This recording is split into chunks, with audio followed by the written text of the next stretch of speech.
Pagi ini cahaya matahari menyoroti kelas 11-3. Di bangku pertama, ada seorang gadis bernama Laura.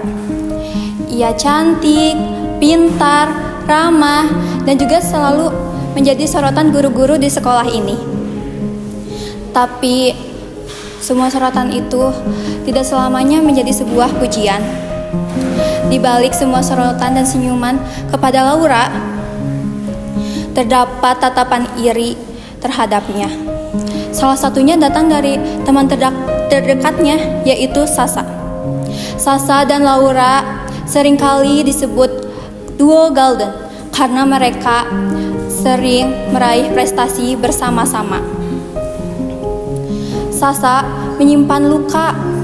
Ia merasa menjadi bayang-bayangnya Laura karena perkataan orang-orang yang selalu membanding-bandingkannya dengan Laura. Tetapi tidak banyak orang yang tahu bahwa Sasa adalah salah satu anggota geng cewek-cewek populer di sekolah ini.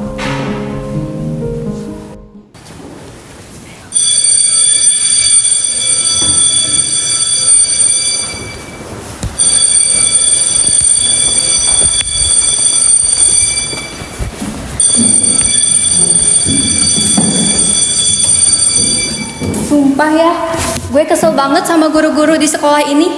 Soalnya, kenapa sih mereka selalu ngefavoritin si Laura? Iya tuh, kayak dia aja murid yang paling sempurna. Gue sampai muak liat dia senyum-senyum sendiri. Basi banget mukanya dibanding tiap minggu. Cuma menang dikit aja langsung dilulukan. Gue sebenarnya ngerti sih perasaan kalian gimana. Gue juga akhir-akhir ini kesel banget sama dia. Apa? Bukannya lo sahabatnya dia? Iya, tapi dia berubah. Di depan banyak orang kelihatan baik, tapi di belakang manipulatif. Kadang dia nyuruh ngerjain PR-nya, terus minta contekan. Terus kalau dia dapat nilai bagus, pasti dia yang selalu dibanggain. Pantesan lo akhir-akhir ini mukanya jutek banget. Fix, si Laura itu palsu. Dia emang kayak gitu dari dulu kali, cuma lo aja baru nyadar. Gue capek, kayak dimanfaatin. Orang-orang pikir gue seneng, padahal enggak. Dan gue yakin pasti dia bakal hancur kalau semua orang tahu siapa dia sebenarnya. Jadi, lo mau kita kayak gimana? Gue gak minta banyak. Gue cuma minta buat buka mata orang-orang kalau Laura itu gak seperfect itu. Oke, kita mulai pelan-pelan. Tapi ingat, ini harus rapi, gak boleh ketahuan dari kita. Laura berdiri dari duduknya sambil memegang sebuah buku di tangannya.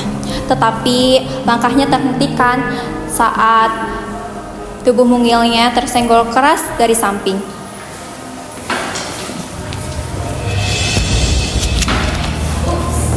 Mana sih begitu banget? Aku mau ke ruang guru. Oh, mau ke ruang guru? Mau cari nilai nambah atau mau catat nih? Aku cuma mau pastiin kalau tugas aku itu bener, emangnya salah. Soalnya lo tuh terlalu pengen kelihatan paling hebat. Orang-orang kayak lo tuh gak pernah ngerti rasanya gagal. Dan gak pernah ngerti rasanya dibandingin terus-terusan. Sasa, aku gak pernah bandingin kamu, dulu kan kita sahabat. Tapi kamu tetap jadi tolak ukur semua orang. Itu bukan keinginan aku, Sa. Aku cuma pengen jadi orang yang bisa dibanggain. Tenang aja, lo menang kok. Lo paling sempurna di sini. Sedangkan kita cuma hiburan. Ada apa ini? Kenapa kalian rese banget? Padahal Laura gak pernah nyenggol-nyenggol kalian. Jangan ikut campur deh, Rio. Kenapa? Atau ada yang cemburu karena kakak kiat ke Laura? Itu.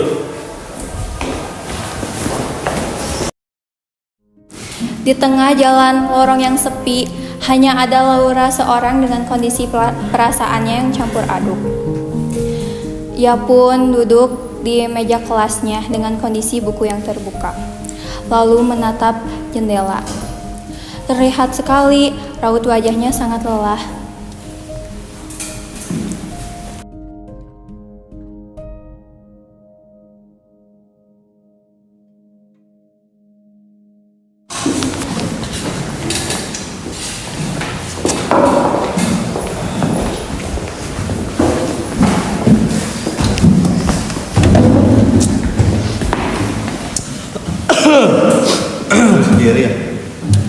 Banyak yang nggak suka sama dia, tapi nggak tahu beban apa yang dia pikul sendiri. Salut sih, dia kuat banget. Kuat, mungkin kelihatannya doang, hatinya mah siapa yang tahu. Tadi pagi gue lihat matanya kosong banget, kayak udah mau nyerah. Sekuat-kuatnya orang pasti ada batasannya. Padahal kan dia cuma rajin dan pinter, emangnya salah? Yang salah itu mereka punya hati yang buruk, susah diubah. Gak ada habisnya mereka beli Laura. Kita nggak bisa diem aja liatnya dia gituin terus. Setuju? Yuk. Lagi-lagi dia nyadar apa kalau nggak ada yang peduli sama dia. Mungkin dia pikir dia tuh lagi jadi peran utama di dunia ini. Dia kira hidup dia tragis banget kalian. Padahal mah dia aja tuh yang lebay. Ya elah, tiap hari ngurung-ngiring terus. Harus aja kalau nggak punya teman. Duh, dari tadi emang ada hawa yang bikin kita risih nih. Tahu-taunya hawa depresi dia yang nyebar kemana-mana. Tuh. Kalian pikir kalian semua hebat ngomongin dari belakang? Apaan sih? Siapa juga yang ngomong sama lo, sewot amat. Udah terlalu sering kalian hina dia. Kita lihat sampai kapan kalian bisa menghina dia. Terus kenapa kalian sekarang jadi tim penyelamat Laura? Bukan, kita cuma nggak tahan lihat kalian bersikap kayak manusia tanpa hati. Lah, cowok-cowok udah pada mulai sensitif ya? Enggak sensitif, ini soal nurani. Cukup kamu bilang, mau jadi drama apa lagi? Kalian semua tuh terlalu lebay. Cuma gara-gara dia nangis sendirian, kalian heboh seolah dunia runtuh. Justru karena orang kayak kalian dia jadi kayak gitu. Terutama lo, ketuanya Manda. Gue gak ngurusin urusan remeh guys. Kalau dia nggak kuat, ya udah dia salah sendiri. Dunia gak berhenti cuma buat dia doang. Kalian salah besar.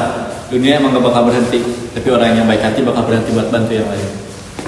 So pahlawan jijik deh. Kalau lo jijik ngeliat orang peduli, lo tandanya lo harus introspeksi diri. Kita gak datang buat ribut, cuma mau bilang kalau kalian masih nyakitin Laura, kalian berhadapan sama kita.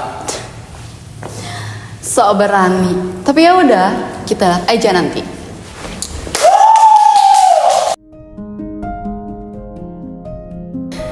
Di setiap sore di dalam kelas yang redup, Sasa merenung.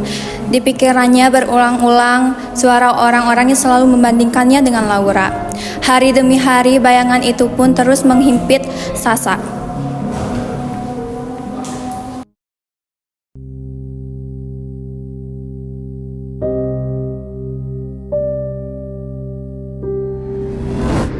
Emang cocokkan si Laura yang jadi juara daripada si Sasa. Jadi bayangan aja manja, mundur deh.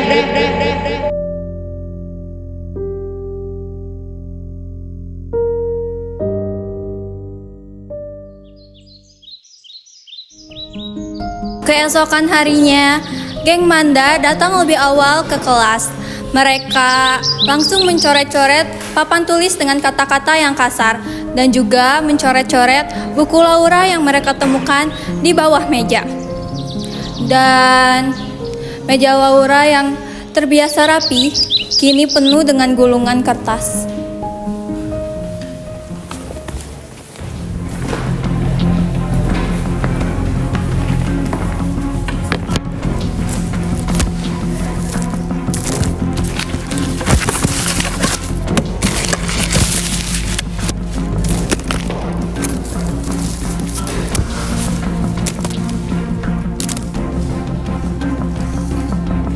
Laura, si anak emas sekolah.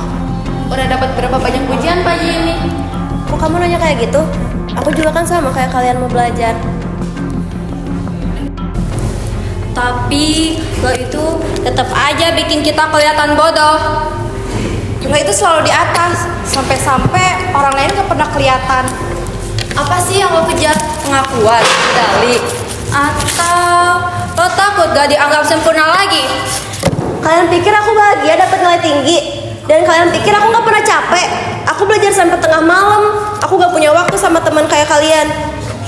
Aku harus jadi sempurna atau aku gagal.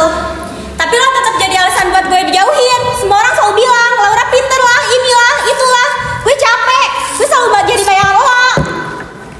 Kamu pikir aku senang dengar kamu itu terlalu ambisius? Kamu itu bikin orang lain minder. Aku juga capek, Sa. Dulu kamu pernah jadi satu-satunya orang yang ngerti aku, tapi sekarang kamu ikut menindasku.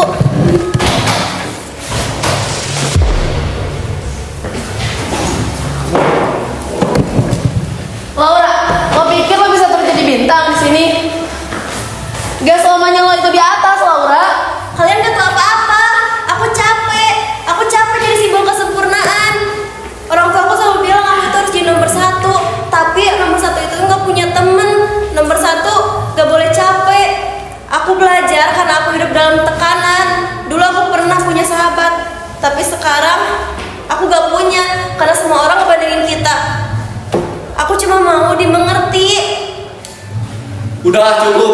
Kalian gak malu apa nyakitin orang yang bahkan gak pernah nyakitin kalian? Laura manusia, melakukan kayak gini. Dia bukan objek yang bisa kalian semua benci. Lagian kenapa kalian benci Laura? Karena dia bisa hal yang kalian gak bisa. Kita cowok, tapi bukan berarti kita bisa diem aja ngeliat kayak gini. Kalian pikir jadi pintar itu enak? Gak lihat apa mata dia sampai bengkak begitu karena belajar. Gue pernah lihat dia di perpustakaan belajar, sedangkan kita hanya untuk bermain saja. Dia bukan sempurna, dia berjuang dan yang kalian lakuin sekarang buang harga diri kalian sendiri. Kalau kalian iri, cobain dulu bagaimana rasanya jadi dia. Ditekan dari segala arah, tapi harus tetap tersenyum. Sempurna apa sih kalian? Sampai bisa bully Laura segitunya? Coba renungin deh. Tabur tua itu nyata bro. Kayaknya kita berlebihan. Mungkin iya, kita berlebihan.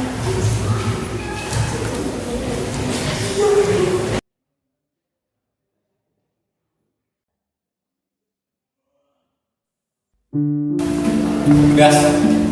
Hai, gua nggak buta. Gua tahu tatapan tadi bukan tatapan biasa. Lo jalannya sama dia.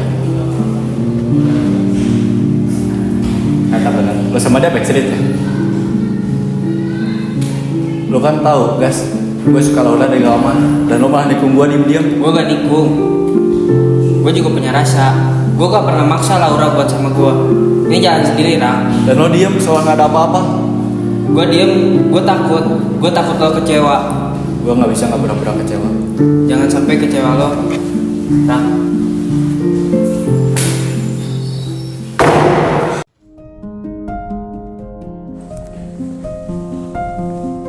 Di saat kebenaran mulai terungkap, topeng-topeng pun mulai pada runtuh. Manda dan juga anggota gengnya menyadari bahwa semua kesempurnaan yang Laura dapatkan itu bukanlah ancaman bagi mereka, melainkan itu sebuah pantulan perjuangan yang tak pernah mereka lihat.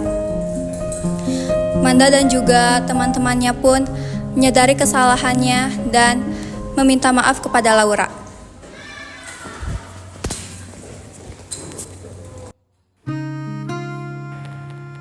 Dulu aku mikir kalau aku gak jadi yang terbaik, aku gagal. Aku kira orang bakal sayang aku kalau aku mau dapat nilai tinggi, selalu benar, selalu sempurna. Tapi ternyata jadi sempurna itu melelahkan. Dan hari ini aku sadar aku juga manusia. Aku boleh capek, boleh sedih, dan boleh ngomong aku gak kuat.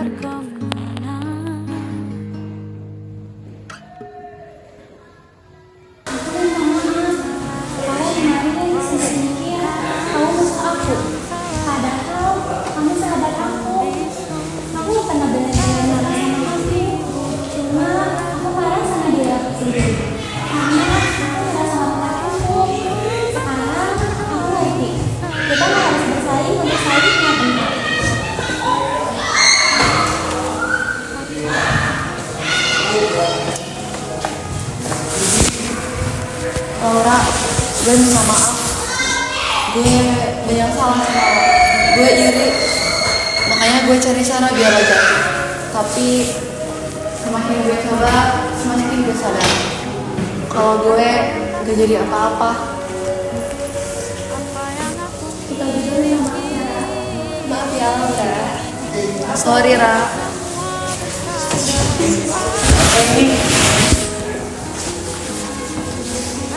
Sering maafan ya? Iya. Di sini gue belajar. Jadi temen tuh jangan datang pas susahnya doang. Pas senangnya doang, salah. Datang tuh pas susahnya juga. Gitu teman-teman. Terkadang kita lihat orang dari luarnya, tapi gak pernah mikir apa yang dia rasain. Apa Bang? Hari ini kita semua belajar. Jadi pintar itu bukan sekedar juara ataupun mendapat ranking, tetapi juga harus berani minta maaf dan berani maafin.